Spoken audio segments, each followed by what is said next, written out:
Terrence Malick forma parte de los cineastas más aclamados por la crítica y el público durante los últimos años. Su estilo visual y estética única, su trasfondo filosófico y su búsqueda personal de respuestas y de sí mismo a través de cada película hacen del trabajo de Malick un sello artístico lleno de carga emocional, simbólica y filosófica. Antes de comenzar el análisis de su obra, primero hablemos del autor en sí. Terrence Malick, antes de ser cineasta, fue filósofo perteneciente a la academia. Alguien de Oxford descubrió entonces su capacidad intelectual y consiguió que le dieran la beca Rhodes, quizá la más prestigiosa del mundo y sin duda la más antigua. Realizó su mayor en filosofía en la Universidad de Harvard y fue profesor dentro del MIT. Su línea académica se desarrolló en torno al filósofo alemán Heidegger. La filosofía existencialista del alemán se centra fundamentalmente en el estudio de la historia, del ser y la existencia humana, búsqueda que Malick desarrolla a lo largo de todas sus obras. Poco se conoce de la vida del filósofo y cineasta, quizás su apodo, Terry, y el evento que lo marcaría de por vida, la muerte de su hermano Larry. Malick nunca habla, no da explicaciones y mucho menos entrevistas grabadas sobre su trabajo cinematográfico o su vida. Colaboradores cercanos a Terrence dicen que la respuesta a la pregunta ¿quién es Terrence Malick? Se encuentra dentro de sus filmes. Malick es un director silencioso, no solo con su vida, sino también dentro del set. Terry es un misántropo que deja que la cámara corra y los personajes se desenvuelvan a través de la improvisación frente a ella. Para esto, el director prepara ensayos, textos y una minuciosa lista con todos los eventos previos que el personaje vivió con anterioridad, para que así los actores puedan llegar al set a darle vida a sus personajes en cualquier entorno o situación. Hace una construcción del interior al exterior. De la construcción inherente pasa a la representación frente a la cámara. Gracias a este proceso de caracterización es que Malick puede evitar las preguntas de sus actores dentro del set y limitarse a susurrar acción y dejar que la película corra. Terry es un obseso y esta particular forma de trabajo le ha causado varios problemas con actores y equipo técnico. Tras filmar 2 exitosas películas en Hollywood, Malick desaparece del plano artístico por más de 20 años. Desde sus primeras películas se ven algunos rasgos de su estilo, que se consolidaría casi 30 años después. Y al volver a la pantalla grande, en 1998, con la delgada línea roja, lo hace con esta forma particular de trabajo. Sin embargo, es hasta 2005 cuando colabora con el director de fotografía, Emmanuel Lubezki, que crean un dogma que dejaría huella en sus futuras películas. Dentro de las reglas que se desarrollarían para su trabajo se encuentran el usar solamente luz natural, manteniéndola como iluminación trasera para la continuidad de la historia y crear profundidad en la imagen. El uso de la cámara en mano y el Steadicam como sus principales movimientos de cámara. Pero uno de los puntos más importantes de sus reglas autoimpuestas es el filmar a la hora dorada, después del amanecer o antes del atardecer. Debido a esta decisión creativa, los rodajes se limitaban de 1 a 3 horas al día, haciendo que los proyectos se alargaran meses e incluso años. Esta forma tan lenta, pasiva e improvisada de trabajo fue lo que ocasionó que solo Lubezki y su diseñador de producción, Jack Fisk, se mantuvieran fiel a Malick. El estilo visual de Malick es inconfundible, pero esta estética particular no lo hubiera alcanzado de no ser por el realizador Emmanuel, mejor conocido como el Chivo Lubezki, ganador del Oscar a la mejor cinefotografía en 3 veces consecutivas.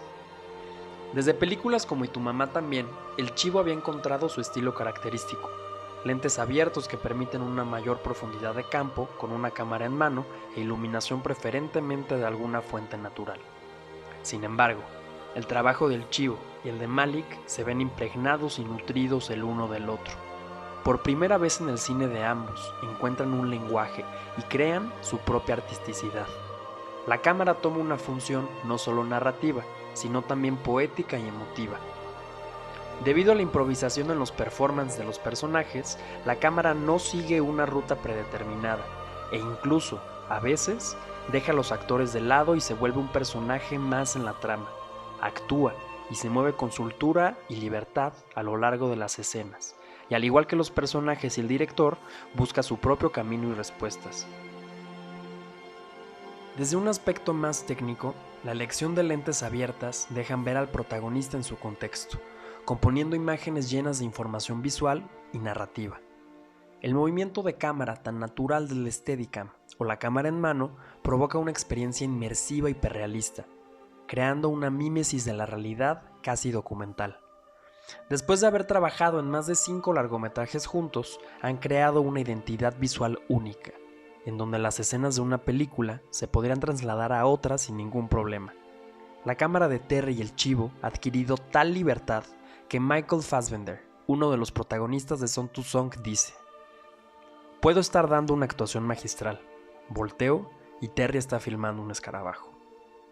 Una de las tomas de marca de la colaboración entre Malick y Lubezki es la toma en contrapicado con la cámara baja, un objetivo abierto y la luz de la tarde golpeando al personaje desde la nuca. Transmite poder, desconcertación o hace que el personaje se vea vulnerable. Otro rasgo característico son los close-ups con grandes angulares. Al estar con tal cercanía a la cámara de la acción, el sentimiento de la escena se potencializa y el espectador siente que está dentro de la película, en un cuarto o el campo, acompañando a los protagonistas. Pero, ¿por qué esta libertad técnico-narrativa es tan importante para Malick? ¿Con qué finalidad lo hace? Gracias a este estilo visual, desarrollado de la mano con el mexicano, al cine de Malick se le atañe como poético o contemplativo. Quizás por eso tanta gente detesta el trabajo de Terry, porque replantea la experiencia cinematográfica y, al igual que un poema, te invita a que participes dentro de él con cierta emotividad e imaginario, para entonces poder hacer sentido en quien lo ve. Malick no da respuestas, abre preguntas. ¿De dónde viene la existencia humana? ¿Qué es la muerte? ¿Qué es la soledad? ¿Qué es el amor? Pone en juicio, a través de la cámara, todos los problemas terrenales existenciales que cualquier ser humano en la Tierra ha atravesado. Por eso, su obra, pese a no tener un sentido lógico, puede llegar a conectar con todo aquel que vea las películas de Malick. Las respuestas a las preguntas que él mismo plantea no están literales ni a la vista, y no todos las encuentran. Cada uno puede tener una interpretación diferente de películas como Night of Cups o Song to Song, y está bien, pues Malick no da una postura definitiva, da más una proposición. El cine de Malick es un arte distinto, una comunicación que solo en su artisticidad y el mundo malickiano funciona. Películas que no dan respuestas, sino que abren preguntas y que, a través de la experiencia cinematográfica, con una narrativa libre y una técnica visual específica, te resiembra en el espectador. Malick rompe así todos los paradigmas y utiliza una narrativa fragmentada. Alejándose de sus primeros trabajos y la poética aristotélica predominante en todos los films comerciales, Malick encuentra su verdad y la respuesta a la búsqueda de sus preguntas a lo largo del rodaje. ¿A qué me refiero? Malick no se preocupa por dar una historia digerida ni con una narrativa o temática particular para entretener a su público. A través de la filmación, Malick permite que las preguntas que plantea al inicio de la misma se vayan respondiendo o evolucionando en otras a lo largo de la grabación. Malick filma tanto metraje de película que el primer corte de Song to Song tenía como resultado una película de 8 horas que se redujo a 1 hora y media. Las películas de Malick son cambiantes y hasta el último corte las obras están en constante transformación. No tienen un guión y rompen con la escuela tradicionalista del cine aristotélico. Otro recurso que Terry utiliza con eficacia es el montaje sin cronología ni orden lógico. En la historia se establece un tiempo, presente, pasado, futuro, y sobre ello se construye el film sin seguir una cronología convencional. Malick utiliza un montaje poético alterno. Sergei Eisenstein fue uno de los primeros en establecer que el montaje de 2 secuencias colocadas de cierta manera podía producir un efecto asociativo emocional en el espectador, y Terry sigue la escuela del ruso. Los bloques de acción construyen el cuerpo de las películas de Malick, en donde las imágenes, secuencias y tiempos son cambiantes, y la naturaleza se utiliza como fragmentos transicionales a lo largo del film. Esta libertad en la edición le permite a Terry plantear, desarrollar y con ciertas acciones responder las preguntas que el director va planteando y pegando con el extenso material de grabación. En un nivel sonoro, la voz en off en el cine de Terry es uno de los recursos más utilizados. What's this war in the heart of nature? I suppose that's what damnation is. The pieces of your life, never to come together. La voz en off en sus películas representa la voz interior del personaje en un nivel superior de conciencia, que sirve para dar continuidad a las imágenes inconexas y explica lo que están viviendo los personajes a un nivel más profundo. La voz en off funciona como una especie de ente superior o Dios, un narrador omnisciente que lo ve todo y lo sabe todo. Quizás se hable de preguntas y se estén dando pocas respuestas, pero para entender mejor a Malick se tiene que relacionar con la obra del filósofo alemán Heidegger. El mal elemental es un término acuñado por el filósofo alemán que Malick retomaría en cierto grado durante todas sus películas. Sin embargo, donde más notorio se ve esta influencia es dentro de la delgada línea roja. Wit es un personaje que representa el bien elemental, contrario a la idea de Heidegger, siendo un soldado que busca dejar las armas con poco éxito, convirtiéndose en un mártir. Jim Caviezel, actor que le da vida al personaje de Wit, cuenta que Malick le dio varios ensayos sobre la muerte, escritos por el mismo director, en donde incluye experiencias tan personales como vivencias con su difunto hermano Larry. Otro término que influenciaría la obra de Terry es el término Dasein. Heidegger lo expresa para comprender la existencia humana. Ser en el mundo, ser en uno mismo. Es la conciencia que determina al ser a través de la continuidad en el tiempo y en el espacio. Es la existencia de sí, es estar ahí.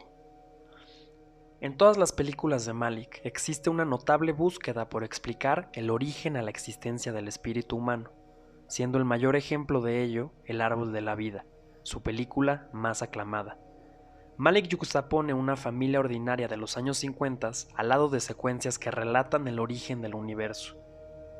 Terry no busca solo mostrar una historia, sino que sitúa a sus personajes en un contexto tan amplio como la escala cósmica.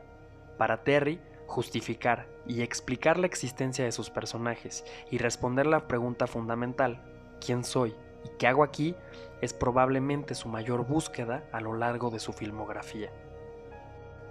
Sin un guión y en una búsqueda constante de respuestas a lo largo del rodaje, sus últimas 3 películas resultan en meditaciones sobre la existencia en preguntas clave como ¿qué es la soledad?